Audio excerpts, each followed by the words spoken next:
A lot of people won't be able to notice it, especially with makeup, but, you know, it is there. A small scar on Noelle Richardson's chin reminds her of a life she fought hard to escape. We had an argument. On the night of June 12, 2023, she made a brave decision to call 911 about her partner. He punched me in the face multiple times, knocking 2 of my teeth. An arrest warrant was issued for her attacker. According to court records, he turned himself into police, paid $200, and was released on bail. They didn't hold him. His bail was lower than somebody who got a DUI that night. All I got out of this was a piece of paper saying, you can't come near my house. But in the end, that piece of paper is not going to stop him. A similar court order failed to protect victims in a separate high-profile case. This past June, Leon Hinckley, also charged with domestic violence assault, was released on bail. In the days that followed, he would set off a chain of violence in Auburn, murdering his ex-girlfriend's partner, lighting 2 homes on fire before he was shot to death by police. A tragedy victim advocates say the system should have prevented. Was anything done to take into account that risk before this decision was made to release him into the community? Francine Garland Stark is executive director of the Maine Coalition to End Domestic Violence. She helped push for the adoption of the Ontario Domestic Assault Risk Assessment, or ODARA, a scoring sheet required for judges to grade a defendant's risk of reoffending. ODARA is a score from 0 to 13, and if your score is 7 or above, you're at an extremely high risk of doing what you've done again or worse, and his score was 11. That high risk in the Hinckley case was canceled out by his Sixth Amendment right to an attorney.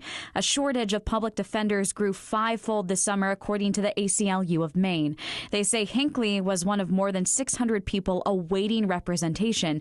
Though there is no time frame for when someone must be released, Hinckley had waited 3 weeks. The judge decided that was long enough despite objections from prosecutors. I think all of us in hindsight can say that defendant was too dangerous to be released. Cumberland County District Attorney Jackie Sartoris tells us that's not the only crack in Maine's legal process. I view it as kind of a hole in the system. The Maine court system partners with the private nonprofit Maine Pretrial Services to handle criminal defendants' bail conditions, such as issuing an ankle monitor.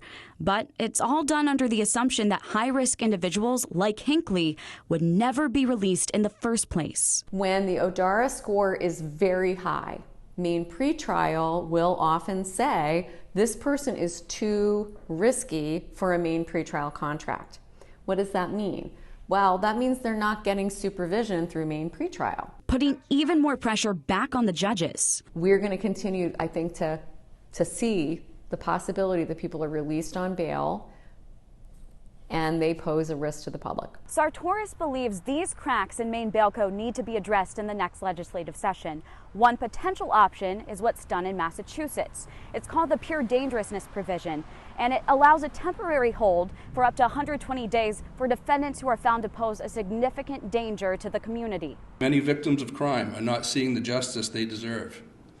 We also know there's a growing perception in the community that criminals are not held accountable due to these very issues. Lewiston Police Chief David St. Pierre addressed a recent spike in violence in the city while also sharing the frustration about the state's judicial system. When somebody commits a crime, and I've been saying this since day one as police chief 3 years ago, there needs to be consequences for one's actions. And I think those consequences have been severely reduced. A message other police chiefs across Maine have voiced to the I-Team. It's very frustrating for our police officers who spend considerable amounts of time arresting people, charging people, doing due diligence to do their job, remain proactive, and actually want to do the job, when cases are getting dismissed at an unprecedented rate. That would mean that we have to take more cases to trial, most likely. At a time when there is a backlog, right now thousands of cases are pending in Maine's criminal court. I want to see the laws changed. While Richardson's case did eventually go through the judicial system, she believes more must be done to fight for the victims,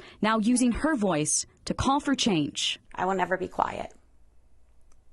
The fear, the guilt, and the shame is not something I should carry. He should.